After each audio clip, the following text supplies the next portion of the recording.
la introducción. Acá tenemos el contenido de lo que vamos a desarrollar en la charla durante esta mañana. A manera de introducción vamos a hablar que las manos son la herramienta que tenemos para comunicarnos con el mundo, para sentirlos. En cuanto al lecho ungueal es muy importante, es una estructura crítica porque funciona como una herramienta táctil, además brinda protección a la cara dorsal de las manos y da una apariencia cosmética también a la mano. Importante, realiza funciones como rascar, raspar, nos permite abotonarnos y recoger del suelo objetos pequeños haciendo pinza con el pulgar. En cuanto a la epidemiología, tenemos que es muy común las lesiones por aplastamiento en las puertas, pues en los cajones, seguidas de las lesiones cortocontundentes con sierras. Tenemos acá en Medellín un estudio local que se realizó en 6 instituciones de la ciudad. Lo que se hizo fue básicamente contabilizar cuál era el total de los pacientes que habían consultado urgencias, el cual fue 259.163, y de esos se tipificaron cuáles eran los que estaban asociados a lesiones o traumatismo de miembro superior, de los cuales fueron 25.646, que corresponde al 9.89% de todas las consultas en el año 2016, que fue el año en que se realizó este estudio. Tenemos que el género masculino es el más afectado por estos traumatismos y la media de edad se encuentra alrededor de 32 años.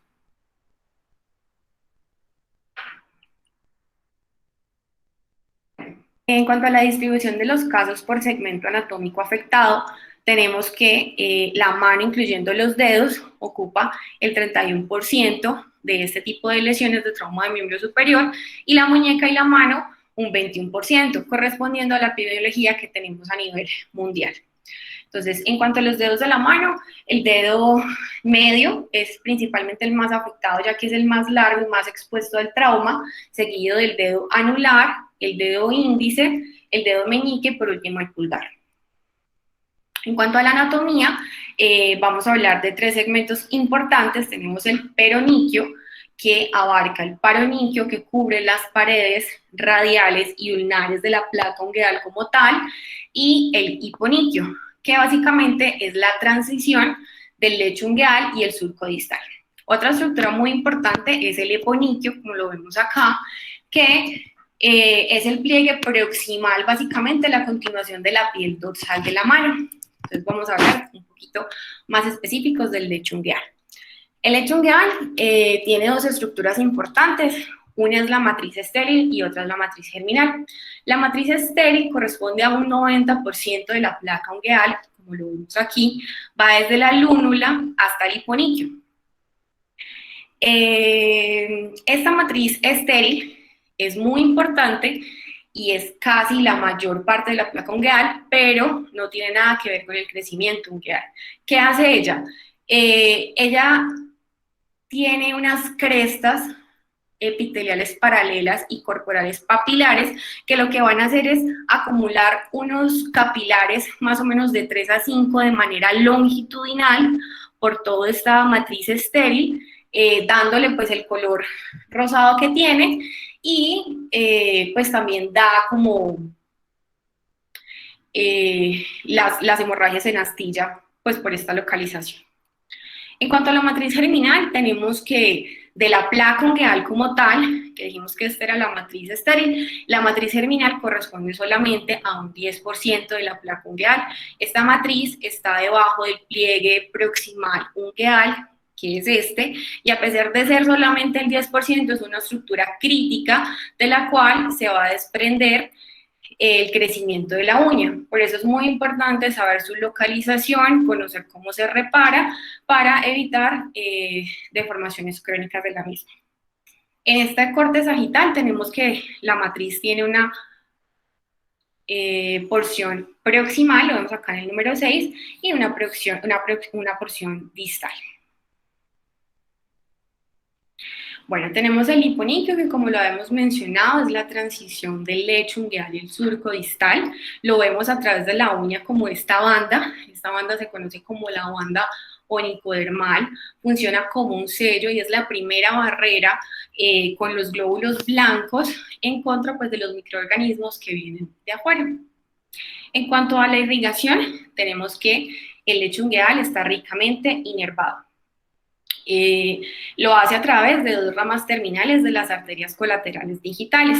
Tiene una arcada superficial, que es la que va a irrigar la interfalángica distal, y tiene una arcada proximal subungueal, que es la que va a dar como tal la irrigación al lecho ungueal.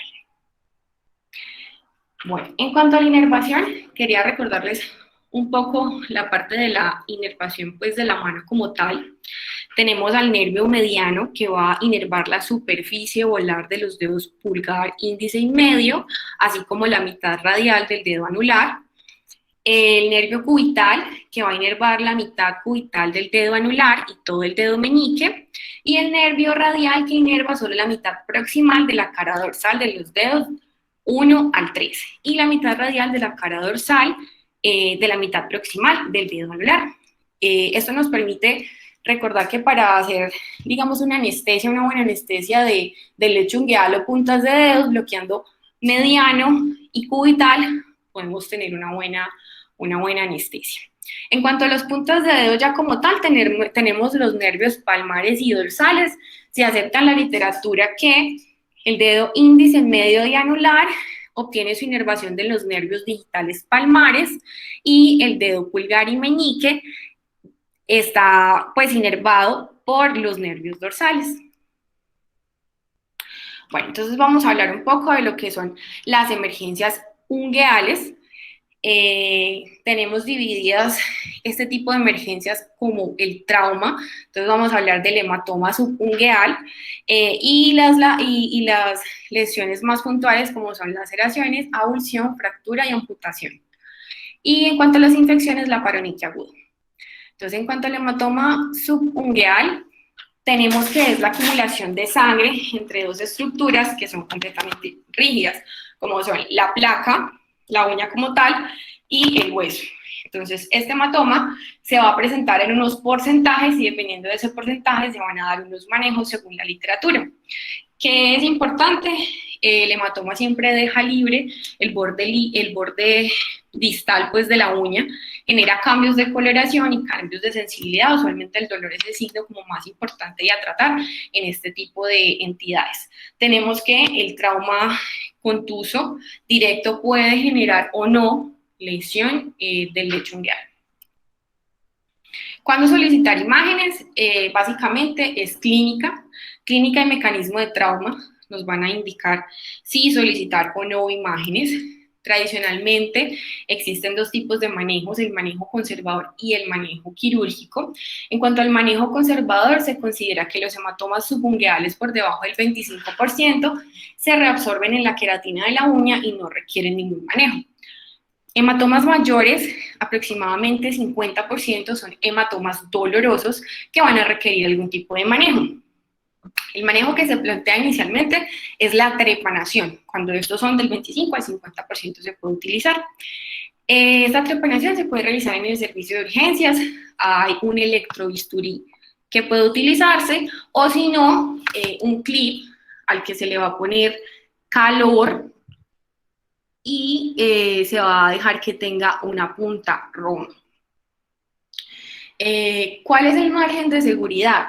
Tenemos que la lúnula es el margen de seguridad para no ir a dañar nuestra matriz germinal. Sin embargo, como el hematoma pues logra teñir dependiendo del porcentaje esta lúnula, se acepta que para el dedo pulgar, a partir de la cutícula hacia distal, se cuente 1 centímetro, y en el resto de los dedos 5 milímetros para realizar la inserción, la trepanación. Esta trepanación va a drenar el hematoma que va a estar generando el dolor en el paciente y la incomodidad, y debe, posterior al drenaje del mismo, hacerse una contención adhesiva que permite que no se reproduzca el hematoma. Básicamente, estos pacientes requieren seguimiento y no requieren ningún cubrimiento antibiótico. Por escuela, los hematomas, y en la literatura está descrito que los hematomas subungueales por arriba del 50% están más asociados a lesiones de la placa ungueal, lo que lleva a considerar que por arriba del 50% sería necesario llevar a una exploración quirúrgica para realizar una reparación pertinente que evite deformidades crónicas pues, a futuro. Sin embargo, quería traerles estos estudios. Hay controversias en la literatura versus el manejo pues, de la trepanación versus la exploración quirúrgica. Inicialmente tenemos este estudio en el 87 por Robert Simon. Este señor coge 47 pacientes y los lleva a exploración quirúrgica independiente del tamaño del hematoma. ¿Qué encuentra? Que hematomas por arriba del 50% tienen laceraciones reparables en el 60% de los casos, y que cuando estas laceraciones, cuando este hematoma se asocia a fractura, esas laceraciones que se encontraban en un 60% suben casi al 95% y que deben ser reparadas, que es básicamente el estudio en el que nos basamos para decir que hematomas por arriba del 50% deben ser llevados a drenaje y exploración quirúrgica. ¿Qué pasó con este estudio? Lo malo del estudio es que no realizó ninguna comparación ni tampoco hizo seguimiento en el tiempo para ver el desenlace de estos pacientes. El segundo estudio que observamos, en 1991, Sieber realiza un estudio prospectivo a 2 años. Este tiene seguimiento.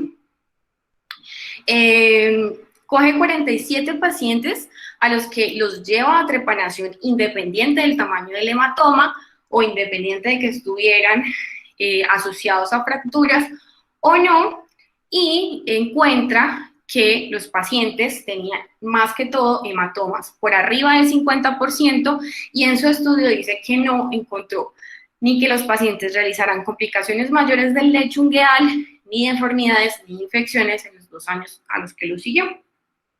El segundo estudio, en el año 98, de Nick y White, realiza un estudio retrospectivo a 1 año. Cogen 123 pacientes con lesiones del lecho ungueal a los que se les realizó trepanación independiente del hematoma, y este estudio se dice que 11% de los pacientes resultaron con anormalidades mayores en el lecho ungueal y 5 pacientes se infectaron. Sin embargo, los pacientes tuvieron, digamos que, una buena aceptación con los resultados que se les dio el manejo con la trepanación. Vemos acá el porcentaje de hematoma, el manejo que se le dio, y pues que los pacientes usualmente quedaban pues contentos con las reparaciones sin de pronto tener mayores complicaciones. Bueno, el último estudio el que vamos a mencionar es un estudio que se habla mucho en la literatura. Este estudio hace pues referencia a bastantes bases de las que uno busca, incluso las clínicas de mano, las últimas clínicas de mano hablan de este estudio. Tenemos que en el 99 se realiza un estudio prospectivo, sin embargo no randomizado, con 52 pacientes. 26 pacientes se llevaron a exploración y reparación de las lesiones. De estos pacientes, el 77% de ellos tuvieron hematomas importantes mayores al 75%, de los cuales encontraron 85% laceraciones del lecho ungueal que eran reparables y 12 pacientes con fractura. De los otros 26 pacientes que se llevaron a trepanación, estos tenían unos hematomas no tan grandes, aunque eran por arriba del 50%, y presentaron 11 con fractura. Básicamente ellos concluyen que 5 pacientes resultaron con anormalidades de la uña, 4 pacientes en el grupo quirúrgico y 1 paciente en el grupo no quirúrgico. Sin embargo, pues digamos que este artículo no nos da como una significancia estadística, ya que primero tiene una falta de aleatorización, siendo pues el grupo quirúrgico, como lo vemos aquí, pacientes que tenían un hematoma por arriba del 75%, no comparable con el paciente, con los que se llevaron a trepanación que tenían hematomas desde el 50%. En cuanto a las laceraciones del lecho ungueal, tenemos que las podemos clasificar en simples, complejas y estrelladas. Las simples, pues son trazos simples, las complejas están asociadas a fracturas y las estrelladas están más asociadas a fragmentación. Entonces, en cuanto al manejo de las laceraciones del lecho ungueal, hay varias cosas. Lo primero es que se debe realizar pues un retiro completo de la placa con un instrumento robo, nada que vaya a generar mayor trauma a nivel del lecho ungueal. La uña, si está presente, se limpia y se conserva en yodo vidrio mientras se realiza el reemplazo. Importante, se van a generar correcciones de laceraciones que estén por arriba de los 3 milímetros. Menos de esto, pues en realidad refiere la literatura que es más mórbido el reparo. Siempre realizar un desbridamiento muy conservador y en cuanto a la sutura, es importante hacerla con puntos enterrados, que sea una sutura absorbible y puede realizarse con puntos simples o puntos continuos, siempre tratando de disminuir la tensión del lecho. Posterior a esto, reposicionar la placa ungueal, si se tiene en la uña. Aquí vemos una imagen pues en donde tenemos la reparación del lecho ungueal tratando de disminuir la tensión. Y siempre es importante el reemplazo de la placa ungueal. ¿Por qué? Porque cuando conservamos la matriz germinal y ponemos una placa, esa placa va a funcionar como una guía por donde la uña va a volver a crecer. Y al volver a crecer, pues nos va a evitar que haga deformidades. Entonces, si no se tiene la uña, nosotros utilizamos los sustitutos. En la literatura hablan de los sustitutos de silicona o pueden ser los acetatos de las radiografías esterilizados. Importante que se fije siempre con puntos en cruz, estos puntos en los bordes laterales del pulpejo, tratando de no pues suturar la placa para evitar trauma. Otro tipo de lesiones que tenemos son las avulsiones. Las avulsiones se produce con frecuencia la desinserción de la placa ungueal de sus fijaciones anatómicas. Tenemos varios contextos. Uno de los contextos es que se realice una avulsión en donde el pedazo avulsionado conserve la matriz y esta simplemente se puede volver a reposicionar sin ningún problema. Sin embargo, cuando la avulsión es completa y no hay matriz conservada, se recomienda una exploración quirúrgica haciendo incisiones uni o bilaterales sobre el hiponiquio para exponer toda la matriz, realizar los reparos pertinentes y cerrar pues las incisiones que se hicieron de manera siempre como muy conservadora. Es importante realizar siempre una aproximación diagnóstica de fractura. Es importante descartarla, por lo que a estos pacientes siempre se les recomienda realizar radiografía para que no se pasen las fracturas. En cuanto a las fracturas como tal, tenemos que las lesiones del lecho ungueal están asociadas a las fracturas en un 50%, por eso es importante pues la evaluación radiográfica. Tenemos que las fracturas no desplazadas y las fracturas de penacho distal se tratan solamente con la reparación del lecho ungueal y el reemplazo de la uña como una férula, como lo vemos acá. Si no se tiene la uña como tal, el sustituto de uña siempre ferulizándolo para manejar este tipo de fracturas. Sin embargo, las fracturas que se encuentran desplazadas, especialmente las fracturas proximales al pliegue ungueal, se deben fijar con clavos de Kirchner. Un clavo la puede fijar, pero se recomienda que sean 2 para eliminar la rotación axial, siempre respetando pues que no vaya a comprometer la interfalángica distal. En cuanto a los otros tipos de lesiones, tenemos las amputaciones, ya se mezcla un poco con punta de dedo. Tenemos dos tipos de clasificaciones que cualquiera se puede utilizar. Una es la clasificación de Tamai, que divide en dos zonas las amputaciones, y dos es la clasificación de Allen. Esta clasificación de Allen permite elegir un eventual método de cobertura, por lo tanto es muy utilizada. Tenemos acá la zona 1 de Allen, que nos habla de amputación distal. No hay exposición de la falange, compromete solo piel y tejido celular subcutáneo. En la zona 2 tenemos que atraviesa el lecho ungueal, pero preserva una longitud adecuada para permitir el crecimiento de la uña sin deformidades. La zona 3, el nivel de amputación es más próximo al surco ungueal proximal y a la zona de la matriz, y puede, si no se genera una adecuada remodelación, llevar a fenómenos de deformidades de uña como es el pico del oro. Y ya el cuarto, pues es básicamente ya la micro, que implica reimplante. Entonces, tenemos dos tipos de manejos para estos pacientes que tienen las amputaciones. Entonces, inicialmente hay que evaluar si se puede llevar al cierre de la herida, entonces, si hay suficiente tejido o no, y la cantidad del mismo, si necesito recortar hueso para avanzar colgajo, pues para hacer un cubrimiento completo.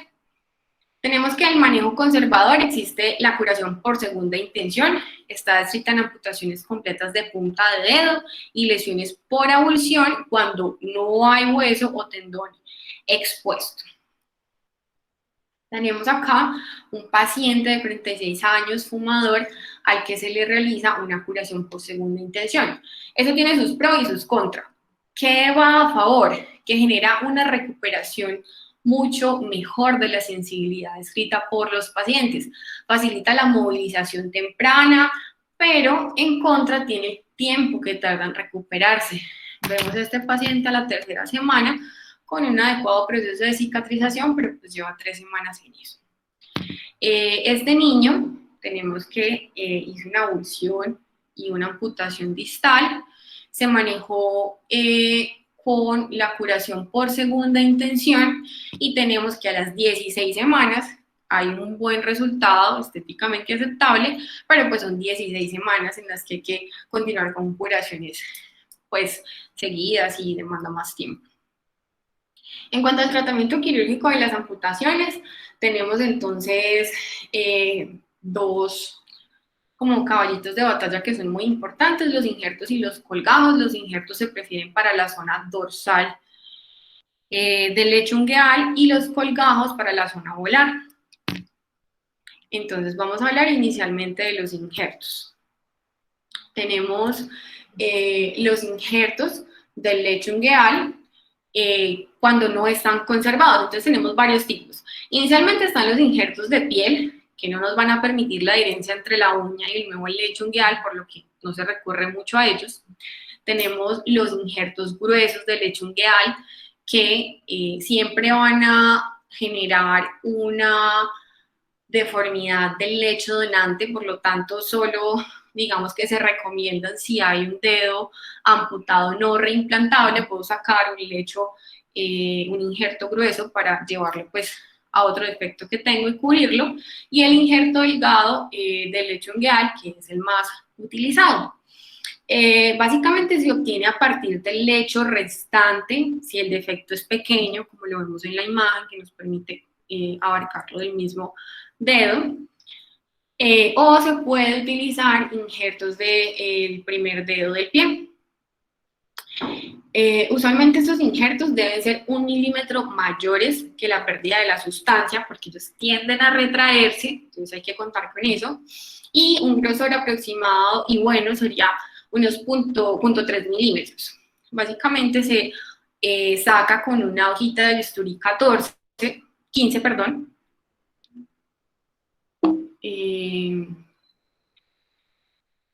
Se reposiciona y se sutura sobre la pérdida de la sustancia con puntos separados, siempre absorbibles.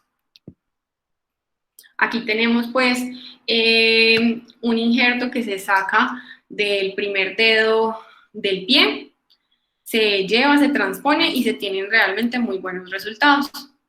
En cuanto al tratamiento quirúrgico, por la parte de los colgajos, tenemos que los colgajos se utilizan para defectos volares. Entonces, un colgajo que nos sirve mucho es el colgajo Bellé. Importante, es un colgajo que permite solo avance aproximadamente,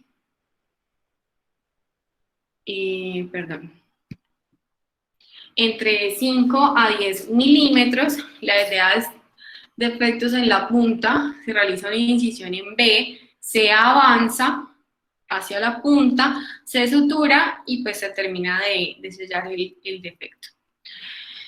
En cuanto a la clasificación de Allen, que hemos hablado inicialmente, que nos dicta cómo debemos hacer la cobertura de unos defectos, aquí en Bogotá, en la Clínica San José, hay un algoritmo interesante que maneja el trauma de punta de dedo, dando algunas pautas que se pueden utilizar.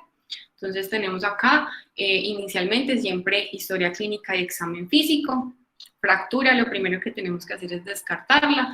Si hay fractura, se debe clasificar. Fractura de tercio distal con lecho ungueal involucrado, hay que venirnos acá y hacer reparación del lecho ungueal.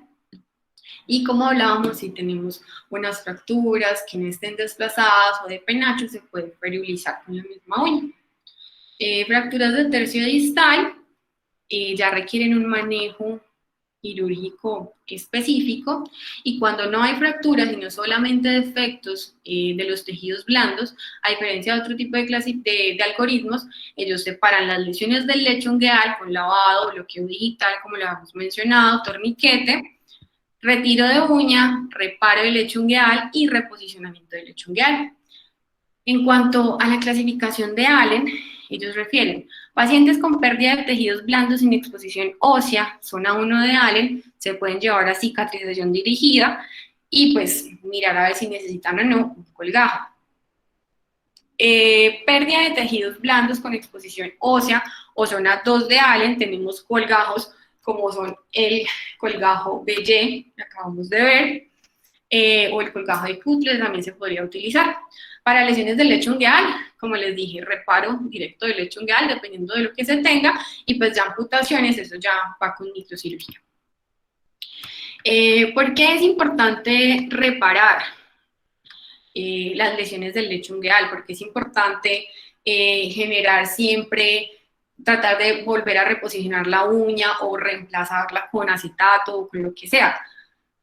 Porque la mala alineación va a resultar en una luxación de la matriz o un defecto lateral de la matriz, genera dislocación de los fragmentos de la misma y puede generar espículas ungueales o quistes. También puede dar lugar a una onicollisis permanente y una queratinización del lecho ungueal, como se evidencia en la foto. En cuanto a al manejo pues, de las emergencias ungueales que tienen que ver con la parte infecciosa, tenemos la paroniquia aguda. Entonces, tenemos que esta paroniquia es la inflamación aguda y abrupta del pliegue ungueal proximal, como les hablaba inicialmente con la anatomía de este sector. Principalmente es el resultado de un traumatismo menor que permite una inoculación bacteriana. Esta inoculación principalmente está dada por Staphylococcus aureus y raramente por el virus del herpes, pero puede dar un panadizo herpético. Básicamente la causa más común de paroniquia aguda es una uña encarnada, una onicocriptosis. Más común se da en los dedos de los pies. Realmente no hay una evidencia muy certera entre si dar antibióticos o drenar, por lo tanto la postura que se tiene es iniciar antibióticos orales por lo menos 24 horas antes, 24 o 48 horas, 24 horas en los niños, 48 horas en los adultos. se les da tratamiento de antibióticos. Si mejoran, con eso pues no hay ningún problema, pero si persiste, deben ser llevados a drenaje quirúrgico.